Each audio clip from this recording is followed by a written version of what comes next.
Olá, estamos começando a nossa live de hoje. Agradeço a todos vocês que estão inscritos no canal. Já são 512 mil inscritos. Muito obrigado mesmo, né? E sempre falo, faço aquele convite, se você que está inscrito no meu canal e gosta do conteúdo, das lives, das entrevistas, indique para uma amiga, um amigo. É fácil, o blog do Vila, Marco Antônio Vila, fala para ativar lá as notificações, né? E colocar like no que gostar e utilizar, como vocês bem fazem, a parte dos comentários. E lembro que na plataforma www.cursovila.com.br temos lá os dois cursos que estão sendo oferecidos: História Política das Constituições Brasileiras, das 7 constituições, do ponto de vista da história política, entenda-se, e História da Ditadura Militar no Brasil, 1964-1985.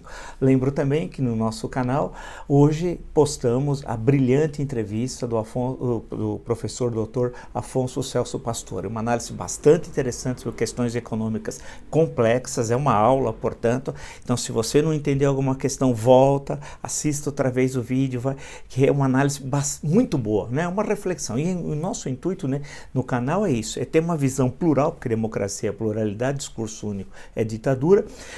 E teremos também outros economistas no decorrer da próxima semana e da outra fazendo análise dessa conjuntura e tentando, como todos nós queremos, sair dessa terrível crise, a mais grave da história do Brasil republicano. Bem, eu logo cedo aqui estava lendo todo o noticiário, mas o que me chamou mais atenção hoje, o brilhante editorial, torpor moral do Estadão, do jornal O Estado de São Paulo. Muito bom, porque ele vai desenhando, mostrando, ele discute primeiro a avaliação da pesquisa Datafolha, né, do governo Bolsonaro, vai rolando uma série de questões e termina da seguinte forma: quando parte da sociedade perde a capacidade de se escandalizar com tamanho desdém pelos valores que lhe deveriam ser mais caros, a vida, a democracia e a lei, sistematicamente vilipendiados pelo presidente Bolsonaro, não se augura boa coisa. Continua o editorial do Estadão. Mas é preciso insistir, um governando ótimo ou bom é aquele que assume a responsabilidade pelos destinos do país, especialmente em meio a uma grave crise como essa, né? Sem ficar o tempo todo buscando culpados por seus próprios erros.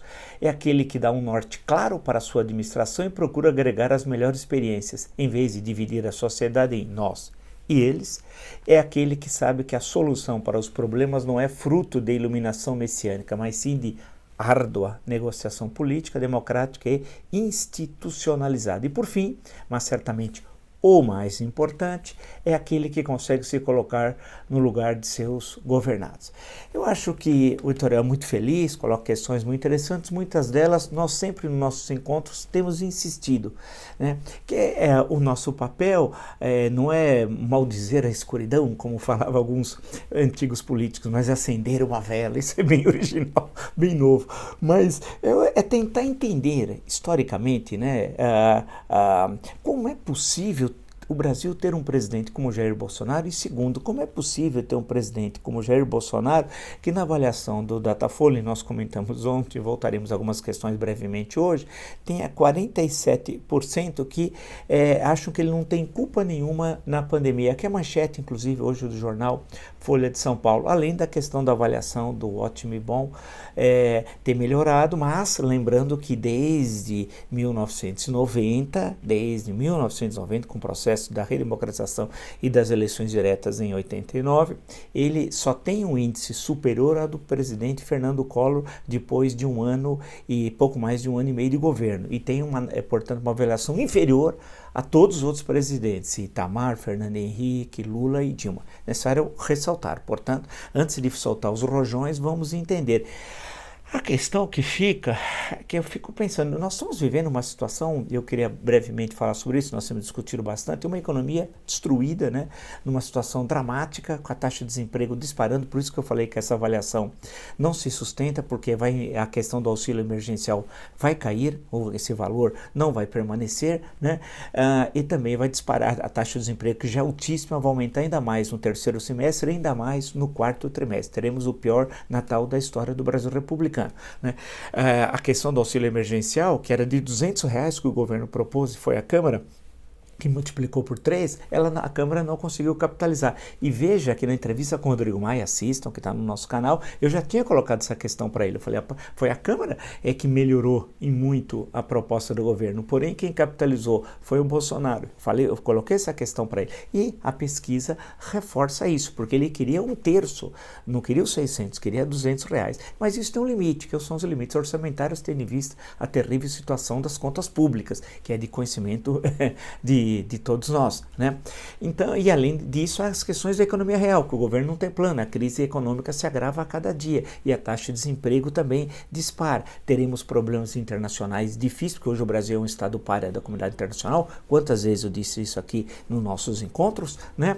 E reflexos nas nossas exportações, né? Na questão do meio ambiente para regiões, países, que essa questão é importante.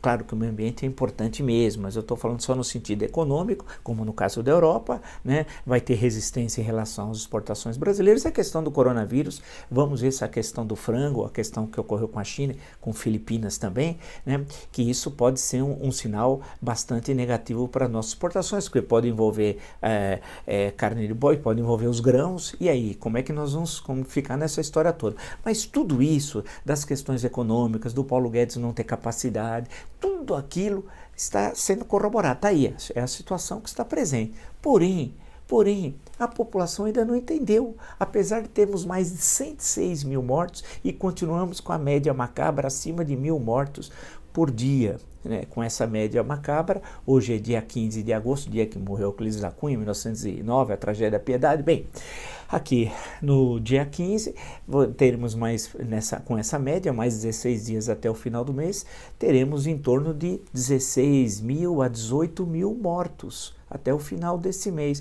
somando mais os 106 já existentes. Veja que situação, estaremos passando de 120 mil, 125 mil mortos em agosto. E como é que nós chegaremos até o Natal? Nesse ritmo, a tendência é que o Brasil consiga até, olha a tragédia nessa Olimpíada Macabra, superar os Estados Unidos, que está com essa trágica medalha de ouro de mortes da Covid-19. Portanto, numa situação dessa, com os terríveis efeitos econômicos, com a falta de perspectiva, como é possível explicar então a queda do ruim péssimo em 10 pontos e a melhoria do ótimo e bom em 5 pontos? Quer dizer, não houve uma transferência automática dos 10 da queda do ruim péssimo para o ótimo e bom. Houve metade dessa transferência, a parte foi para o regular. Mas por quê? Como compreender? Eu acho que o editorial do Estado o Estadão tem essa preocupação de análise e tal. Eu, aqui nos nossos encontros, tenho insistido muito com vocês, com nós outros aqui, que é para tentar entender historicamente a figura do Bolsonaro, o processo atípico que foi o processo eleitoral de 2018, né? E entender como é que esse governo ainda se sustenta, tendo em vista as bases extremamente frágeis. Claro que o presidencialismo dá condições para um presidente continuar governando em circunstâncias como essa. Se fosse no parlamentarismo, o gabinete já teria caído, teríamos um novo gabinete, ou, depende das circunstâncias, a antecipação das eleições. Mas no presidencialismo é diferente. Então, mas existe o mecanismo para resolver essa questão, que é o impeachment, que foi usado 2 vezes, em 1992 e em 2016, desde a promulgação da Constituição. Então, a questão que se coloca, portanto, nesse momento é entender, e aí?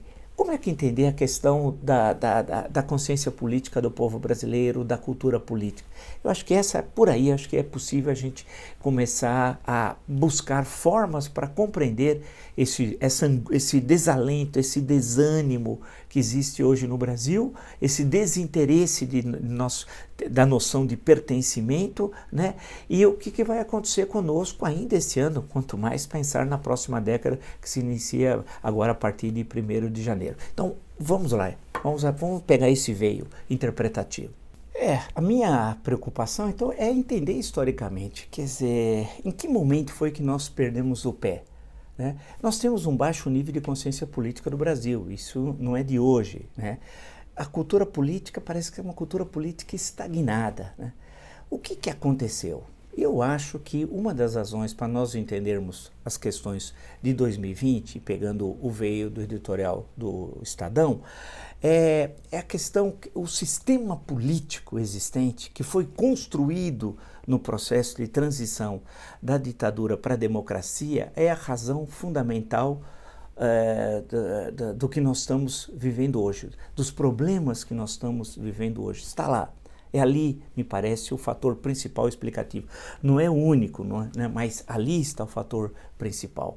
O sistema político, ele trava a participação de uma sociedade civil dinâmica como nós temos aqui no Brasil. Porque nós temos uma contradição de uma sociedade civil dinâmica. Veja no campo econômico quantas coisas existem no nosso país, né? O desejo de participação também é grande. Outras demandas que foram surgindo nesse século. Portanto, esse dinamismo está presente em todo lugar. Porém, o sistema político trava esse dinamismo e não consegue representá-lo e levar às transformações indispensáveis que o Brasil precisa. Agora, esse sistema político foi construído em que momento? Na transição do regime militar para o regime democrático. E não podemos atribuir isso à presidência José Sarney, mas ela tem uma parcela de culpa, né? É bom lembrar que a Assembleia Nacional Constituinte, que se começa em fevereiro de 1987, a carta é promulgada em 5 de outubro de 1988, há uma contaminação do governo Sarney e o desejo de ter um mandato de 5 anos com o processo constituinte, por incrível que pareça. Ou seja, o processo constituinte que devia se focar, se concentrar na construção de uma nova Carta Constitucional, ele acabou sendo contaminado por fatores políticos ali de ocasião, de momento, que não podia interferir no processo de elaboração da Carta Constitucional, mas interferiu decisivamente, como, por exemplo, o acordo que tinha sido feito pela Aliança Democrática em 1984, quando houve o acordo entre o PMDB e a fração que era chamada a Frente Liberal, que depois vai se construir como partido, era de que o mandato da chapa Tancredo Neves e José Sarney seria um mandato de 4 anos. E por que isso? Porque na emenda, nas alterações que foram feitas, por exemplo, pelo pacote de abril de 1977, emendando olha a coisa, a emenda constitucional número 1, que tinha emendado, profundamente alterado, a Constituição de 1967. E ali estendeu o mandato para 6 anos. Do regime militar, o único presidente que governou 6 anos foi João Batista Figueiredo. Então, o acordo estabelecido era que o mandato dessa chapa, se vencesse, como venceu o Colégio Eleitoral a 15 de janeiro de 1985, fosse de 4 anos. Porém, houve a doença do Tancredo, então no dia anterior à posse, morte é 21 de abril do mesmo ano, e o Sarney é que vai fazer essa transição. Alguém que não estava identificado com as lutas democráticas travadas durante 21 anos do regime militar. Ele estava do outro lado, né? A questão, então, que se coloca é que ele, no decorrer dos trabalhos constituintes, seduzido pelo poder e pela possibilidade de permanecer mais do que os 4 anos que era o acordo da Aliança Democrática, insistiu do mandato de 5 anos. Insistiu no mandato de 5 anos. E para isso, usou e abusou, por exemplo, de entregar as concessões de rádio e TV, né? E fez isso em grande escala. O ministro das Comunicações era Antônio Carlos Magalhães, e no decorrer de todo esse processo, começou a misturar assuntos do cotidiano da política, né, com algo que é permanente, que é a Carta Constitucional, essa que eu sempre mostro, que já foi então emendada, a Constituição de 1988. Ali nós teríamos condições, né, de construir um novo sistema político, já no interior da Carta, né, de 1988. As condições estavam colocadas. Porém, o Sarney tinha uma obsessão: mais 1 ano de mandato. E aí temos uma outra coisa importante. A eleição direta para presidente, demanda, que consagrada pelas diretas já, grande campanha de 1984, que acabou fracassando a emenda Dante Oliveira no mês de abril, no final do mês de abril daquele mesmo ano, nós teríamos eleições diretas para presidente em 1988. Né? E aí, nesse processo desse sistema político construído pela Constituição, eleições em 88, não aquela que foi realizada em 89, para presidente da República, né? E aí o Brasil faria um rompimento efetivo com o passado e iniciaria um processo de transição, como foi feito na década dos anos 1970, em Portugal, com muita eficácia, né? E como foi feito na Espanha, com as suas particularidades, também na mesma segunda metade da década de 70, com muita eficácia. E você teria a construção, portanto, de um sistema político adequado às mudanças da sociedade, como em Portugal, como na Espanha, nós teríamos no Brasil. Porém, ficou um nó górdio, que é a questão do mandato presidencial, a extensão dos trabalhos da Constituinte, uma Constituinte que começa em fevereiro de 87, é promulgada a Carta em outubro de 88, essa longevidade criou problemas de todos os tipos, a interferência sucessiva de José Sarney, primeiro pelo mandato e por outras questões comezinhas, fez com que o sistema político não fosse reformado. Ao contrário, ele acabou até piorado. Algumas questões que foram incorporadas à Constituição de 88 pioraram em relação ao pacote de abril de 1977, por incrível que pareça, né? E as eleições que seriam realizadas em 1988 passaram para 1989. E um ano em política, você sabe que é uma terrível, é uma eternidade. E o que acontece? Aquelas lideranças muito fortes, né, ali dos anos 80, esse um ano a mais da transferência da eleição de 88 para 89, porque Sarney conseguiu e ganhou, obteve entre os constituintes 5 anos de mandato, fez com que lideranças importantes perdessem capital político. Então, pode passar por Leonel Brizola, Ulisses Guimarães, Aureliano Chaves, Mário Covas e outros menos votados, mas que participam como candidatos em 1989, Roberto Freire, Fernando Gabeira, etc. Mas esses que eu citei anteriormente eram figuras que, se a eleição tivesse sido realizada em 1988, né, tal qual era o acordo da Aliança Democrática em 84, e com um sistema político reformado pelos constituintes, nós teríamos eleição em 88 e essa transição enfrentaria e construiríamos um sistema político identificado com a modernidade daquela sociedade, já na segunda metade dos anos 1980. Mas isso não acabou ocorrendo. Como é que foi o processo eleitoral de 89? Foram 2 candidatos que chegaram ao segundo turno, que era o outsider, era o Fernando Collor, ex-governador de Alagoas, e o Luiz Inácio Lula da Silva, do PT, que eram, portanto, não eram as figuras proeminentes do processo político dos anos 1980, né? E isso vai criar um problema, porque o governo Collor vai receber uma Constituição, não consegue construir um sistema político, né, fazer uma reforma que não foi feita pelos constituintes e que ele não tinha capital político para isso também. Tanto que tem o processo de impeachment no segundo semestre de 1982.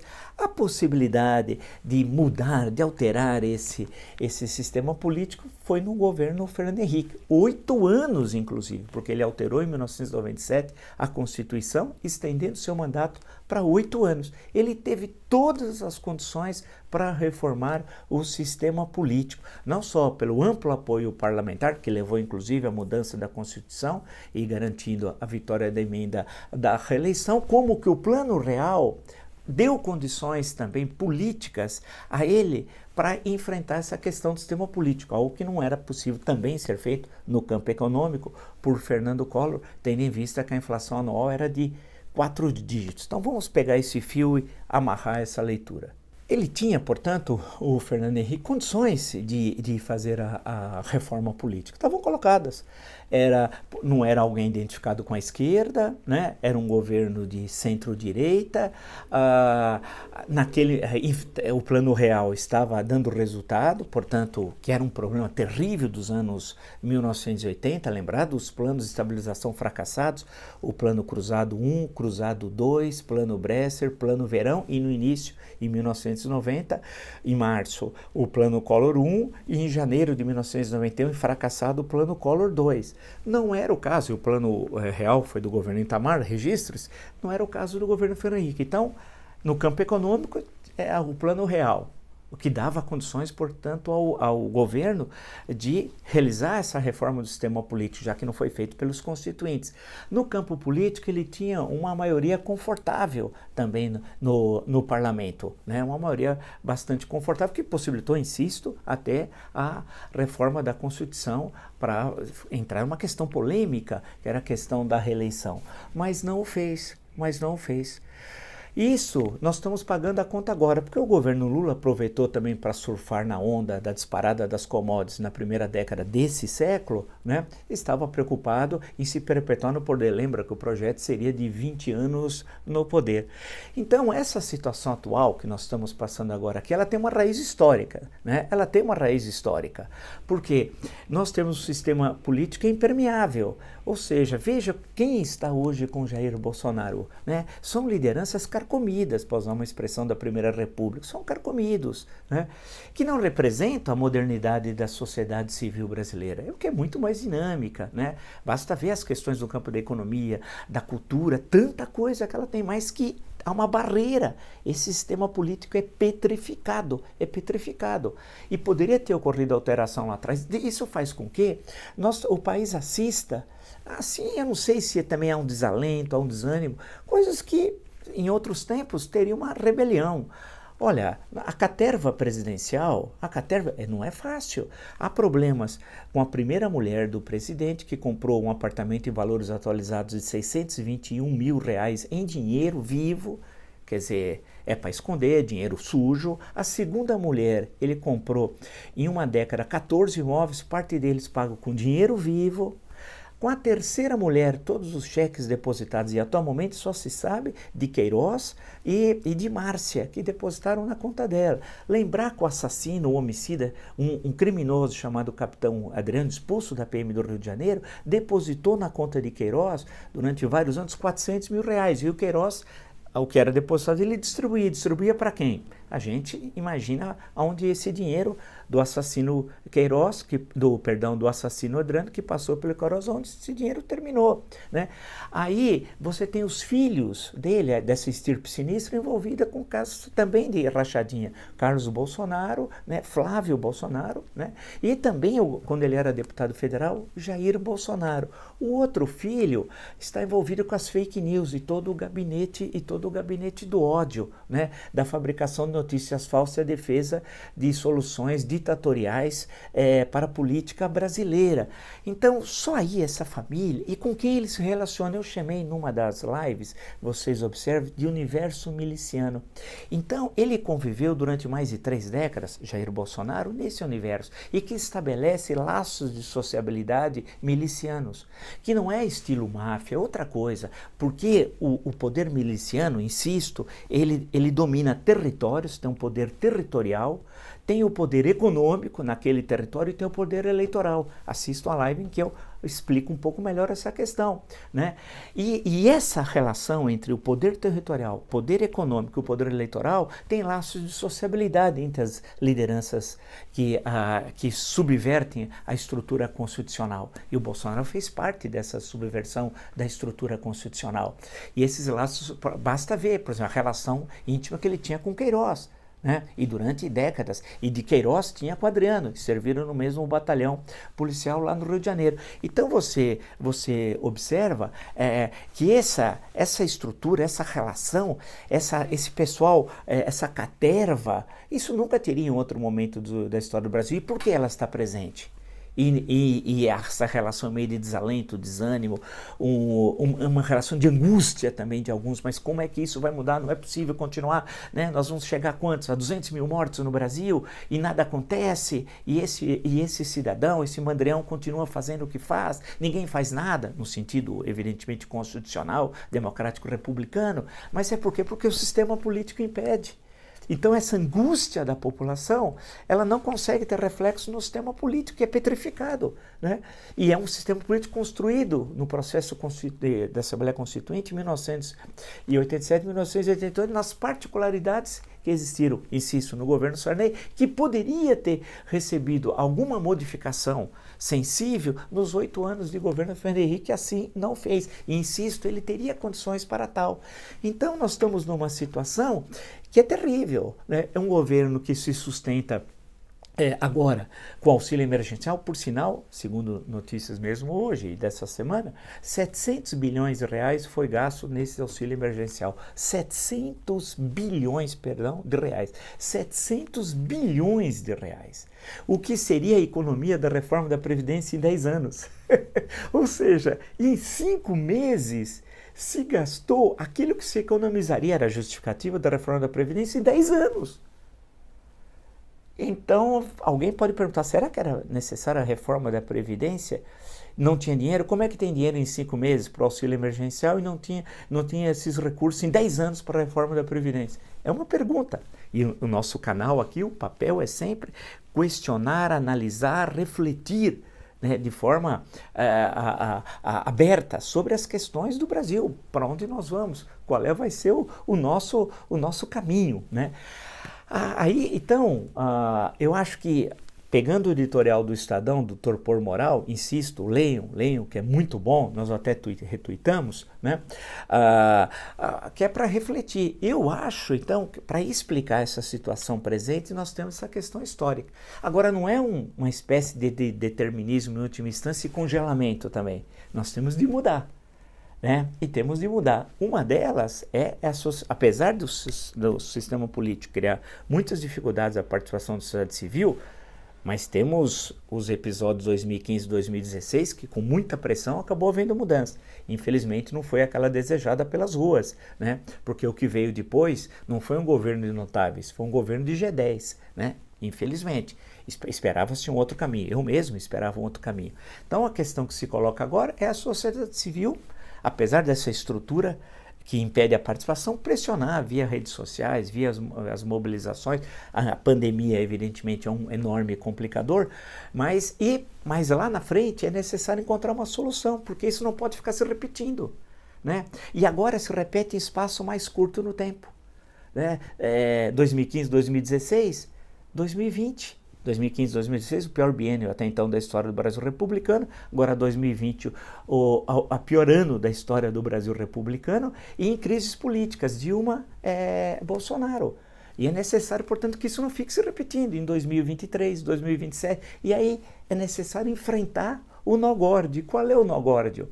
É o sistema político. É necessária a sua profunda reforma. É aí que está o fulcro do problema. Se nós enfrentarmos e construirmos um outro sistema político adequado à modernidade da sociedade civil brasileira, nós não vamos eternamente o futuro ser uma repetição do passado, que é o que acontece. O futuro é uma repetição do passado sistemático. E nós não conseguimos resolver essa questão que emperra que o Brasil possa voltar a crescer como cresceu no século XX até 1980, né? Possa ter uma nova participação no mundo e possa construir uma sociedade democrática, né?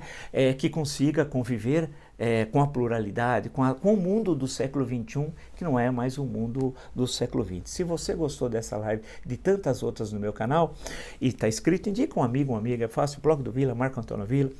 Sugira que coloque lá, utilize para os comentários, like no que vocês gostaram, né? E ativar as notificações, que é aquele sininho. Lembro da entrevista excelente do professor Pastor, Afonso Celso Pastor, que postamos hoje, muito boa, assista. E lembro também que na plataforma www.cursosdovila.com.br, lá vocês encontrarão todas as informações dos 2 cursos que nós estamos oferecendo: História Política das Constituições Brasileiras e História da Ditadura Militar.